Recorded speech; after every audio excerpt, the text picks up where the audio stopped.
puisque je m'en vais, je vais rendre hommage à un de mes professeurs que j'ai eu en deuxième candidature, en bac 2,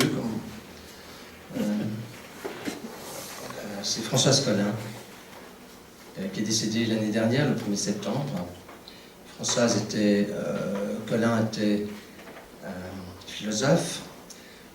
C'est elle qui a écrit, sans doute encore aujourd'hui, le plus beau livre sur Blanchot. C'est elle qui a introduit la pensée d'Hannah Arendt dans la pensée française. Et puis surtout, elle était écrivain et féministe, puisque c'est elle qui a fondé les cahiers du Griffe, les premiers cahiers féministes théoriques en France. Alors voici un extrait de sa conférence du 19 mars 2011 au Muséum d'Histoire naturelle à Paris sur le féminisme. Bien sûr, nous devons bien énoncer quelque chose dans notre réflexion. On va faire des livres blancs. Hein, on le souhaiterait quelquefois, Mallarmé, etc. Mais enfin, on doit bien écrire, affirmer quelque chose. Mais à peine l'énoncé est-il sur papier que nous en percevons la relativité. Et d'ailleurs, nous n'arrêtons, sauf quand nous mourrons, mais nous n'arrêtons jamais de penser et d'écrire, parce qu'au fond, il y a ce que Blanchot appelle un entretien infini. C'est-à-dire qu'à la fois, nous devons bien ponctuer le réel, et en même temps, jamais nous n'en avons fini. Toujours, dès que nous avons posé quelque chose, nous recommençons. C'est ce que j'ai essayé d'identifier avec les concepts d'agir et de penser par rapport à ceux de théorie ou de fabrication. C'est chez Arendt, d'ailleurs, je crois que j'ai oublié de le dire, j'avais préparé un exposé très logique, je parle un peu au hasard. C'est chez Arendt, d'ailleurs, que je trouve quelque chose, elle n'a aucun rapport avec Blanchot, mais moi, je l'ai mise en rapport, j'ai marié Arendt à Blanchot dans mon itinéraire. Ce que Arendt m'apprend de son côté, si vous voulez, c'est la distinction de l'agir et du fabriquer, qui éclaire un peu ce que je viens de dire. La distinction de l'agir et du faire. Ça a été très éclairant pour moi, justement, dans ces impasses du féminisme. Agir, c'est faire être quelque chose. Agir, c'est faire être, c'est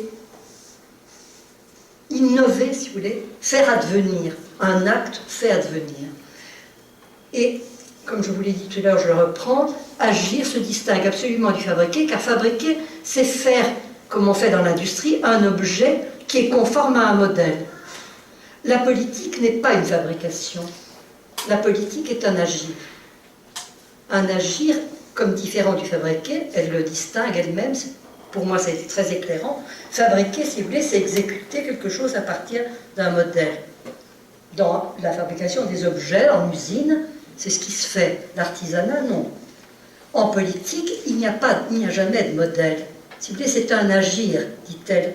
Car nous pouvons naturellement nous projeter, certains nous inspirer de certaines choses, mais chaque moment, chaque conjoncture est originale et nouvelle et nous demande une mobilisation de notre intelligence et de notre action qui répondent à une conjoncture toujours inattendue, si vous voulez, et qui mobilise donc notre capacité de comprendre et de juger, avec bien sûr l'appui des théorisations que nous avons eues antérieurement ou de notre savoir, mais un événement nouveau va toujours au-delà, si vous voulez, d'une simple conclusion de notre savoir.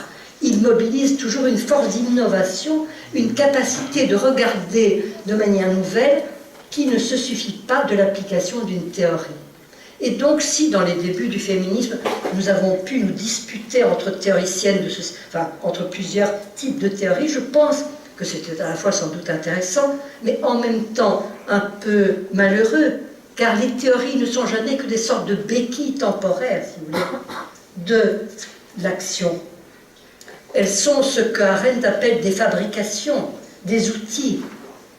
De même que les théories ne sont jamais que des moments, des outillages de la pensée dont la qualité première est l'imagination, c'est-à-dire de faire apparaître ce qui n'est pas encore. Notre rôle dans toute notre existence humaine, sociale ou individuelle, c'est de faire être ce qui n'est pas encore. Ce n'est pas de nous conformer à un modèle préexistant, si vous voulez.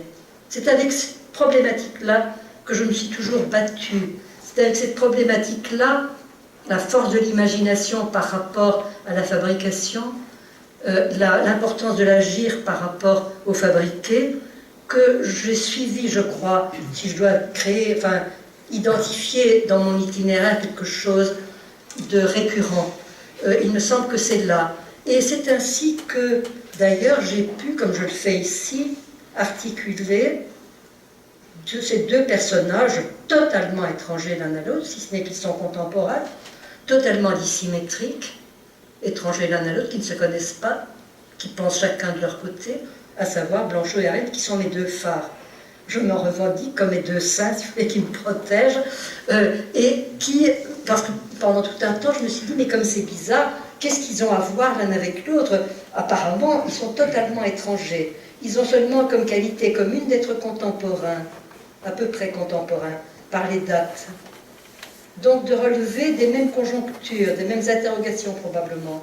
Mais Blanchot, dans son petit milieu franco-français, discret, il se réveille un peu au moment de mai 68, on comprend, hein, mais son passé est moins éblouissant, puisqu'il a d'abord été très proche de l'extrême droite avant la guerre, il a même eu des proximités avec l'antisémitisme, même très brèves, hein, heureusement pas très compromettantes, même s'il est un très grand ami d'Emmanuel Levinas, qui d'ailleurs m'a fait redécouvrir.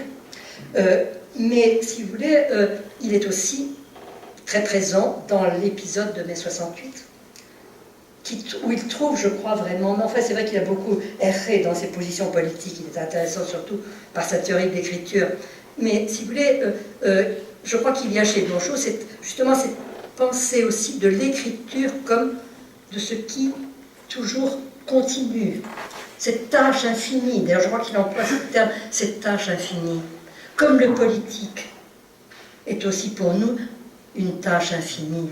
Autrement dit, aboutir à une loi ou bien fermer le livre n'est pas la fin de notre histoire. La fin de notre histoire seulement quand nous tombons morts, ce qui arrive nécessairement. Mais c'est comme l'interruption, la brusque interruption. Mais tant que nous sommes présents, nous sommes dans le faire-être, si vous voulez. Et il y a d'ailleurs une thématique, puisque je parle de faire-être, qui m'a beaucoup touchée, qui est centrale chez Arendt, c'est la thématique justement du naître, de la naissance. Et quand ayant découvert l'œuvre de Hannah Arendt, j'ai essayé de contribuer très fortement à l'introduire non seulement dans le milieu féministe, je crois que là j'ai vraiment été la première, mais dans le milieu philosophique, suscitant d'ailleurs le premier colloque qui lui a été consacré au collège de philo. Il me semble que, précisément, j'avais intitulé mon texte, qui était le premier texte vraiment cohérent que j'écrivais sur elle, naître, N, apostrophe, et ensuite être, comme SC, si vous voulez, jouant à la fois sur naître et naître. Naître, c'est ne pas être ceci. C'est mon prof de philo. Comme vous le percevez, à part peut-être l'hommage ici à Françoise Collin, je ne parle pas de ce que je fais dans mes cours. À peu près. Pas vrai. Donc, voici. Alors, ce que je vais vous montrer, beaucoup de personnes connaissent, je pense, ceci, mais je ne pouvais pas m'empêcher, puisque c'est une soirée d'au revoir, faite par Véronique Doineau, qui était sujet à l'Opéra de Paris, donc pas étoile, mais sujet. Voilà, on ne peut pas discuter de ce qu'est un sujet en danse, mais ça me semblait intéressant parce que je dis que je produisais un objet. C'est sa soirée d'au revoir en 2004, l'Opéra de Paris, et ici donc conçue par Jérôme Bell et filmée par Jérôme Bell. Et elle danse ici un extrait de Merce Cunningham, une pièce de 1986, Points in Space.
Alors, j'ai eu un...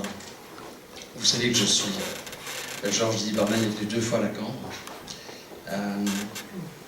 Il m'a fait découvrir un artiste que j'aime particulièrement.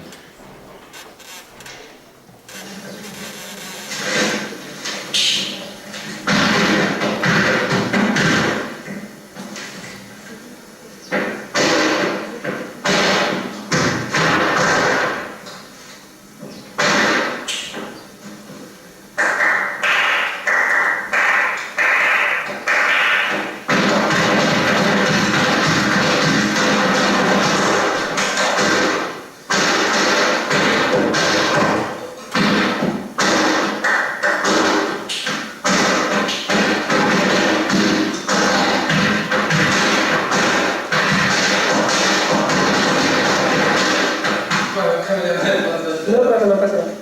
Esto debe ser una